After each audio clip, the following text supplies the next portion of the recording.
So, sa ato ang emphasis about contentment, ma-remember ko sa atong statement bitaw ni Mayor Magalong kang Isikasuko. Naingon siya dito nga, man's desire is insatiable. So, ang kuan daw, ang tinguha sa tao, walay kahusugan. Walay kahusugan ang tinguha sa tao. So, unlimited ang greediness, ang discontentment sa mga tao. So, no matter how much a person gain o maangkong siyang kinabuhi, naagyo'y craving for more. Muna ang reality sa tao. So, kini nga kamatuoran, dili na ni bago since the beginning of time from the Garden of Eden nga si Adam o si Eve, na sila ang tanan. But still, they reach for what is forbidden, itong forbidden fruit. And sukad kanian to, hangtod karon, humanity has been marked by a restless desire na wala dyan butang sa kalibutan nga makasatisfy sa tuwa. And we see that same reality karon nga ang mga tao nagabukod permi o kwarta, status, pleasure, and possessions. Ilang una-una ang nga makahatag ni o tinuod nga kalipay o katagbawan sa kinabuhi. Muna ang reality karon sa tao hangtod karon. No, tinuod itong giingon ni Mayor nga phenomenon daw sa human behavior is that man's desire is insatiable. Ito mo anak, agree mo?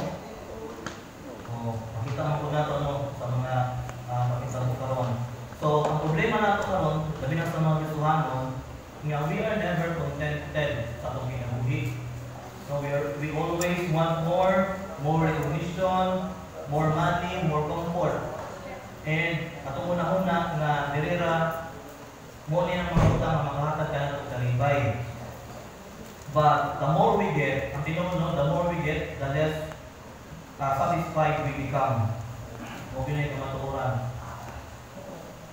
Sa kung sa pang imuhang kadaghan sa imuhang mga ari-arian at kayunan, na kay desire for more. Sige nyo kag-expand sa imuhang mga treasures. And ang atong heart are restless because we look for satisfaction in the wrong places. Tama? Wala ka na pangita ang satisfaction diha sa Ginoo. No? Kasagaran sa mga tayo na ilang kahintang sila kasi kasing. They are restless. They have unlimited desire for everything. So, ang ato ang pinamuhin na karon, imunan na ba tayo imunan na kinaniya or heart nga atong heart ba is insatiable, wala pa tayo kabusugan. Sige ba tayo upgrade atong mga kinabuhi, pero wala na upgrade atong heart. So, imunan na ba ta? So, ang ato ang pulong karon, makita sa Genesis chapter 15 verses 1 hangtod sa 18. So, ako ini nga basahon sa New International Version. So Abraham went up from Egypt to the Negev with his wife and everything he had, and Lot went with him. Abraham had become very wealthy in livestock and in silver and gold. From the Negev he went from place to place until he came to Bethel, to the place between Bethel and Ai, where his tent had been earlier, and where he had first built an altar. Then Abraham called on the name of the Lord. Now, Lot, who was moving about with Abraham, also had flocks and herds and tents, but the land could not support them while they stayed together, for their possessions were so great that they were not able to stay together. Verse 7, and quarreling arose between Abraham's herders and Lot's. The Canaanites and Perizzites were also living in the land at that time. Muna ang kanang sa Sodom ng Gomorrah. And then verse 8, so Abraham said to Lot, let's not have any quarreling between you and me, or between your herders and mine, for we are close relatives. Is not the whole land before you? Let's part company. If you go to the left, I go to the right. If you go to the right, I will go to the left. Lot looked around and saw that the whole plain of the Jordan towards Zoar was well watered, like the garden of the Lord, like the land of Egypt. This was before the Lord destroyed Sodom and Gomorrah. So Lot chose for himself the whole plain of the Jordan and set out toward the east. The two men parted company.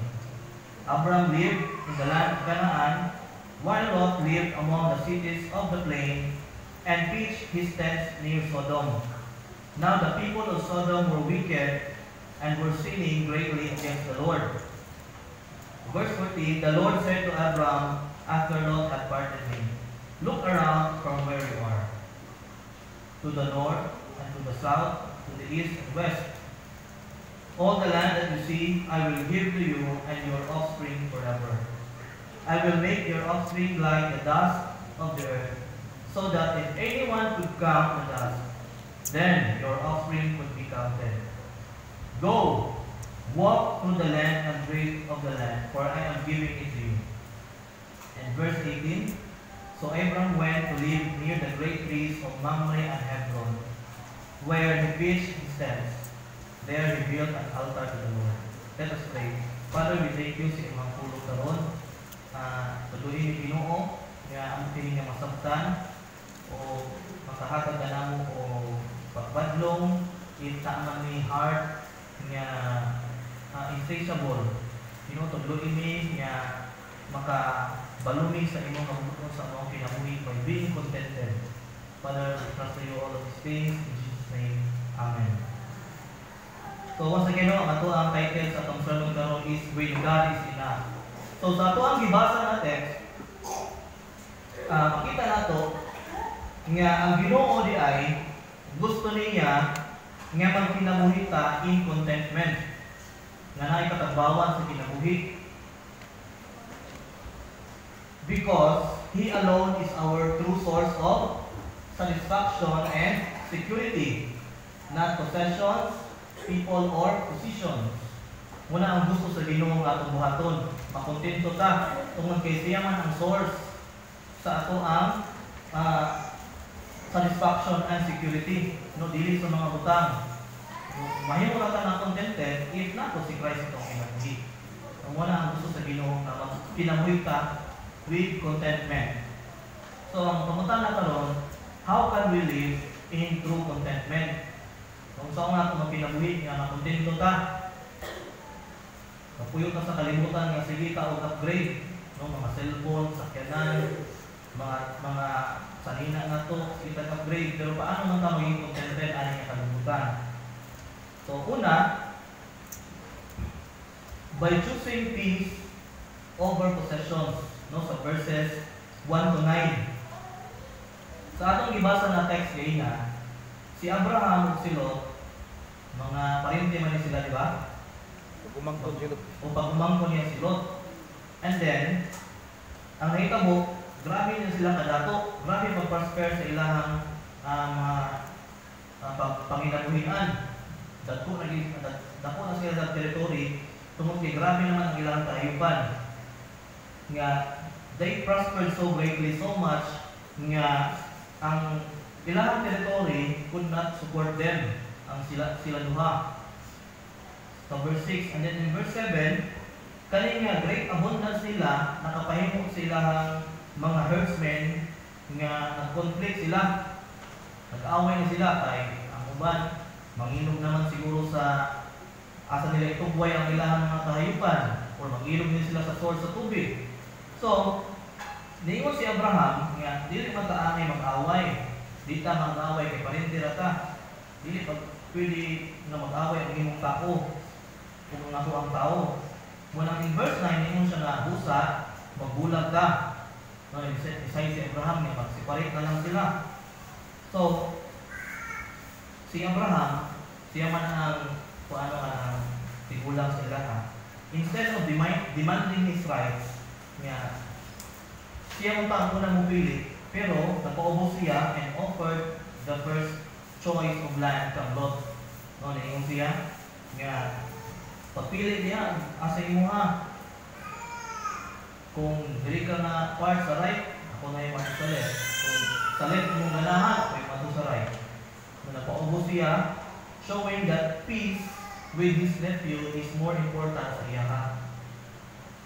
Kaya kung siguro sa kanang tao pa na walay Ginoo siguro or dili sila or kanang greedy ang tao kasi kasing tao magpili siya muna. Sige no, magbulang ka pero kani ako nakapili na ko. Dali ko sa right o dali ko sa left. So niingon si Abraham nga ikaw magpili una no.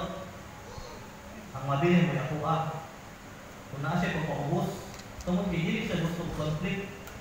Di mo na ba punta? No, kung maabot na choice ba? Basta kita siguro yung mag-una-una, no? Namili biglang na asa tama ka pang ba? Di siya mag-una-una na atong mga kauban sabihin ko sila. Basta ako nakapagod ni. So, si Abraham, lahi ang iyahang kanang kinahiya. Kaya nagsalig mo siya na ang Ginoo provide sa iyang mga kinahanglan. And atong mabalaan diri nga ang tinuod niya contentment comes when we recognize that possessions are temporary but relationship and God's promises are eternal. No, mas pili mo nato ang relasyon, no peace. Unang among maestro sa unang seminary si Pastor Gonzalo, yung siya sige na balik-balik sa mga, sige sa painundom sa mga estudyante. Una-una ang permintihan sa kaso mo ibutang, ang importante relasyon. Ang relasyon yung importante. Muna ginapayunduman niya sa mga. Kung wala akong malunduman ba. And si Abraham, tungkol sa iyang faith sa Ginoo, nakapakatag siya kadawasan to prioritize peace over possessions. O kung atong tanawon karon, daghan nga mga pamilya ang nakuba tungod lang sa mga kaptangan. Mas ipili nila ang material na butang kaysa sa relasyon. Di ba? Tama ba? So, daghan ng mga pamilya karon ang nabungkag tungod lang sa mga yuta, tungod sa mga sakyanan, tungod sa mga balay nga paunahan na sila asa sila makapabor. Masubot na sila na mag-away sila basta mailahan ang kanyang mga kapatid. May mga anak ba ka? Dapat ay mga anak na heart nga mas pili mo na ito ang possessions over peace.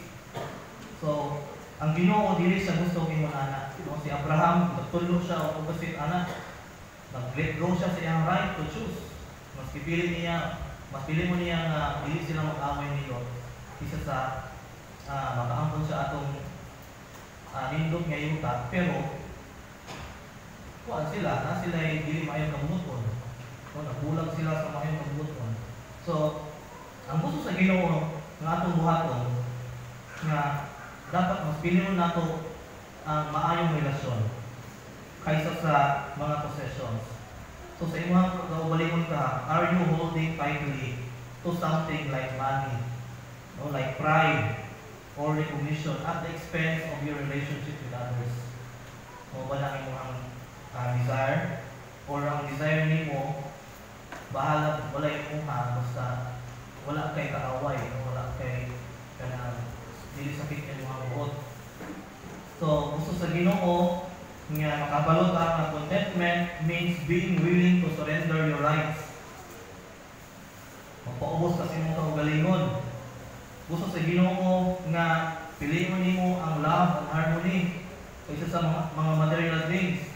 Ingon ani ba atong kasing-kasing or basin mas palabihon sa nato ang material kaysa sa atong mga igsuon, mga parente, mga kauban ng simbahan.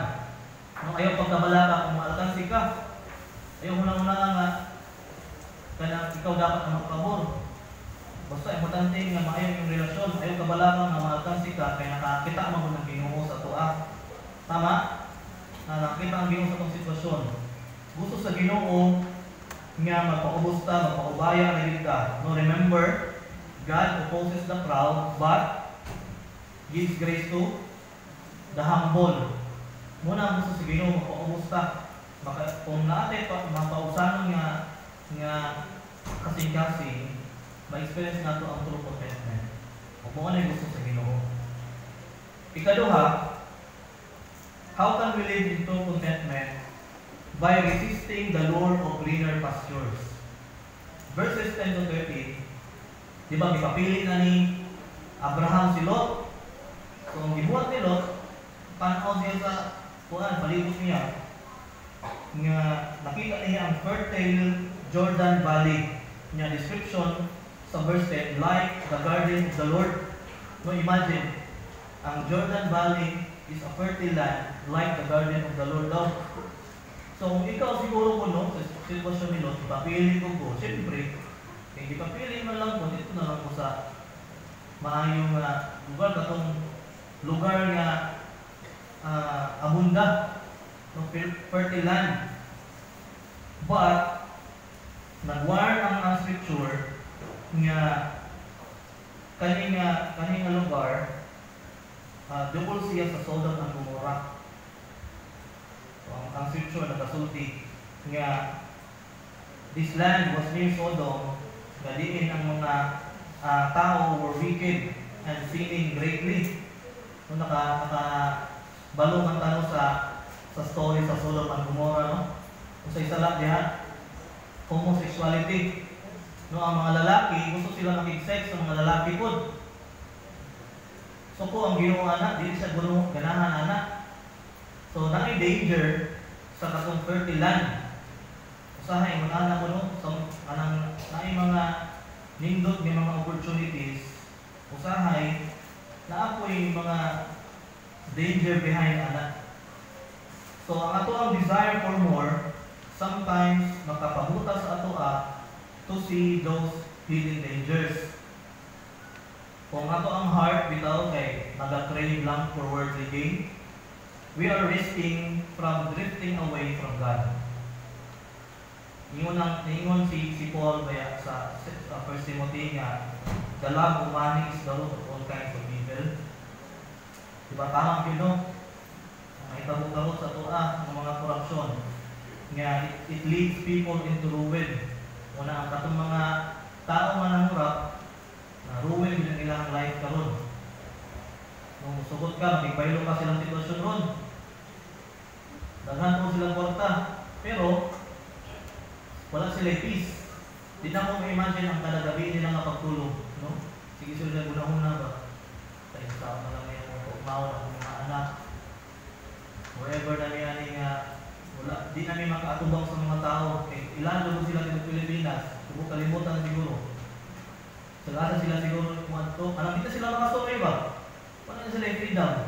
So muna, it will lead to ruin ang love of money. Kaya muna ang root sa tanang klase sa mga kadamutan. And many people karon nag-chase sila for higher paying jobs or mga dagko nga mga opportunities, but they end up sacrificing their families. They end up sacrificing their health, or they end up sacrificing their faith. Alam mo lang, nag-desire ka for kanang more. Muna makita ang mga lugar na dagko nga mga sildo, mga dagko nga mga opportunities. Pero if masacrifice ang imong family, dili siguro gusto ang ginawa na. Masacrifice ang relasyon ninyo sa inyong family. Masacrifice imong health. Na yung mga daghang mga tao ron, grabe lang pagpaningkamot para daghang mga kwarta sila. Pero nasacrifice nila ang health. So dili, ganahan ang ginawa na. Kunya, masacrifice ang ilahang faith. Mato sila kanang hindi sila trabaho nga kanang dagkong peldo, pero masacrifice ang ilang pagsimba, masacrifice sila ng time sa ministry. For example, sa ako katong nagtrabaho sa una sa Luzon, ang trabaho dito kay anak sa surveying company, no, survey yung mga lupa. Nindot ang pildo, libre tanan. Pero ang kapalit dili ko makasimba kay ang trabaho kay required siya sa tanan adlaw nga kailangan ni magbiyahe, kailangan ni maghimo sa mga trabaho, no, from Monday to Saturday, magsurvey mi mga tulay, kalsada, mga lote, ang pangsok doon. And then pagka Sunday, travel time naman na, usahay mo, mahuman na mo sa ka lugar, sa doon na mo tibuok, usahay mo sa doon na mo tibuok na syudad, for 1 month, 2 months, nga biyahe na po mi, musobi na po mi kulay, among humanon for 4 days or 1 week. Pagka Domingo, biyahe na po mi, lahi na po niya, na probinsya mi mo ato. So halos nalimot na naman ng Luzon, pero nasapipay sa ako ang pagsimba. Kanto niya, niabot sa point, niya niyo Diyos ko Lord, ulit Diyos ko Lord. Niya, nasakit mo ko ato God. No, niyo ko niyo Lord, ulit ko, ayuha ko Lord. But, tabangin ko na akong i-offer akong life sa mga mag-serve ko sa inyo full time. So, muna ang akong kubilang sa Ginoo. And, kato siya, nindot to siya ang opportunity para sa kuha. Kaya, makain ka mong dako, di mahilag na akong sweldo. Pero ang mahita mo, masacrifice ako ang magsimba. So, di siya mahayop. So, nipili dito ko, mamulit ko. Bahalang wala ko yung income, basta di makutula ko ang pagpangalaga sa inyo kay aside ko nga Lord, di mo man yung pasandan na amang kay i-provide sa kuha, na amang kay prepare sa kuha. So, usahin mo na we are tempted to think nga if only na ako'y bigger income, mas nakontento ko, maabot na ako, makuha na ako para na akong ganahan. Pero let us always guard our heart from discontentment. Usahay, ang resulta mo muna sa ito ang natay heart nga ga-desire o kanang envy ba? Envy. Kanang makita ka sa uban na lang, indot lagi lang yung trabaho dito. Ang sweldo. Kakapokos lang dito ni balay. So, murag ako, ganahan ko mga ano dito. Nga ba? Pero masacrifice yung mga faith. Masacrifice yung mga family. Usahay, ang atong motivation, di na ito mabantayan lang pero out of envy. Kaya nakita ka sa uban. May pasila dapat ihanap ko. O na, dapat ihanap ko galang ka. Nga na ba? Out of envy. Usahay, di na ito mabantayan. So, dili gusto ang ginawa na. Ang gusto niya nga maging magmatmon ka, maging mabilatayon ka sa greener pastures kay usahay na asa'y danger behind anak. So, ang true joy and contentment is not in greener pastures but in God's presence. Ito yun ang hindi naman sa hindi. Huwag may problema kung manto ka sapon, abroad ka ba? Basta dili maputol yung mga pagsimba. Kung mupulik jud ka o kanang kuan ba? Mupulik jud ka ng church. Muna yung lindot, pero kung ato ka lindot, di na ka musimba, mawala na yung a time for the Lord, muna nang dili ganahan ang ginawa na. Pero natin mga kaubanan na mga nasa abroad, pero napunik sila sa mga church ba? Muna yung lindot. Kaya dili maputol ang ilang pagkakalaga. Or matog Luzon, kay mas nailindot yung opportunity dito. Pero dapat, ulit dito sa church, nga mapadayon ang pagtubo sa iyong spiritual life. No, kailangan ito ng masabtan. Ayaw yung misinterpret ako ang wala. Hindi niya taanay pa ang tulo ni Pastor. Hindi taanay pa apply yung kuhan. Hindot na trabaho. Akong point nga, di na ito tutulan ito ang spiritual life. Na di ni mamundan ito po pangalagad. Kung may mong trabaho karon, nakapahinder sa iyong heart to worship God.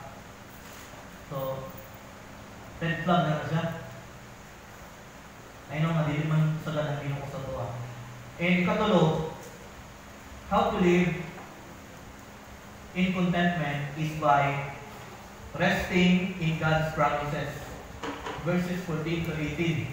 Now, after si Lot ni Bia, nagbulag sila ni Abraham, ang Ginoo iyang reaffirm ang iyang promise kang Abraham.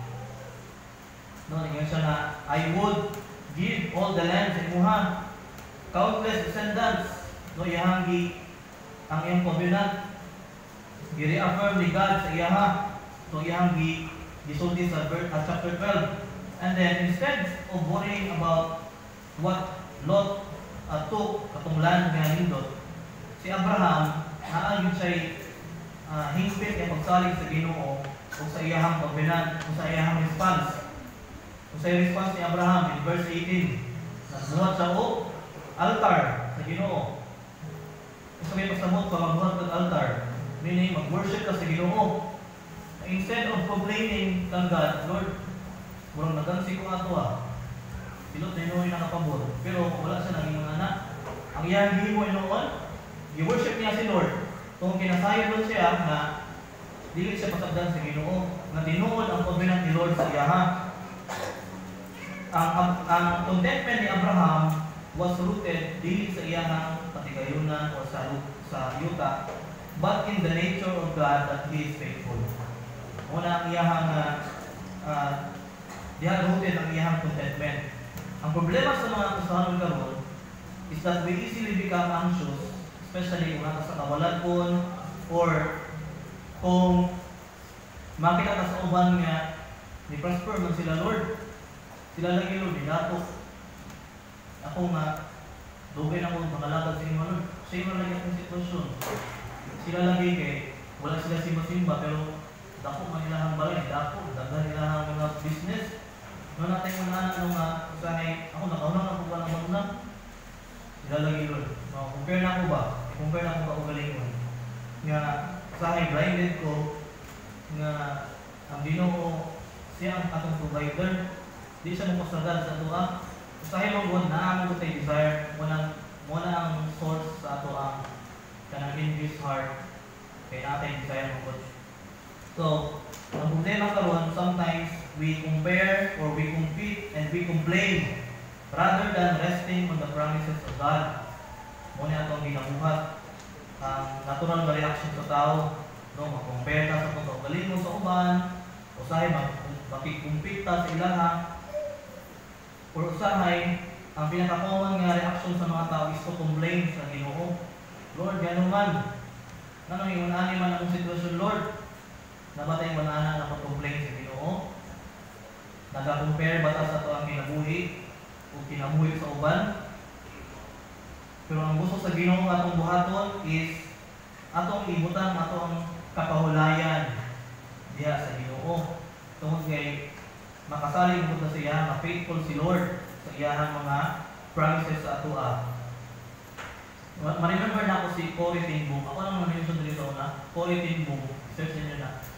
Kuan sa nang Hudiyo na siya nga victim sa World War II.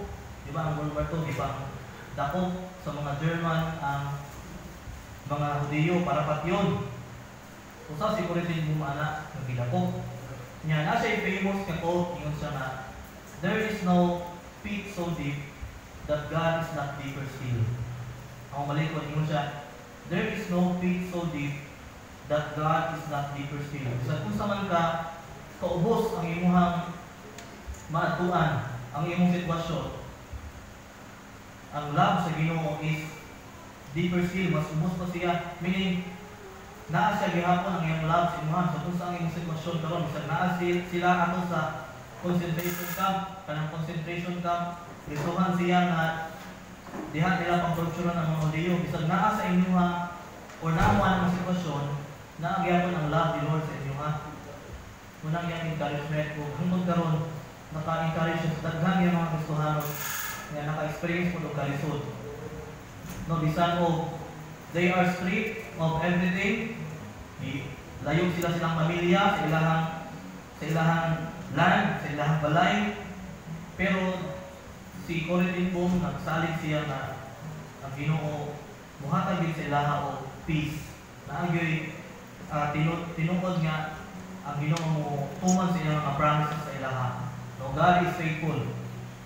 So, mamutana karon sa imo do you completely trust the Lord? Kung ang imong kinabuhi sa unahan kay walay kasiguruhan, na ba kay hingpit ni pagsalig sa Ginoo? Na ba tayo unahan na pagsalig? No, ang atong contentment magsugod na when we stop comparing and start resting on God's promises. Pares kang Abraham, no, bisan ko naa siya sa kanang dili maayo ang iyang napahimutangan, mas better ang kaglot. Pero nakahimo gyapon siya sa pagsimba sa Ginoo. Nagyapon niya pagsalig o pagsimba sa Ginoo. Knowing nga ang Ginoo na gi-prepare sa iya nga greater things sa unahan. Kita ka if naala sa kawalan ko makasimba pa ta gyapon sa Ginoo, dapat ay kalipay makasimba sa Ginoo.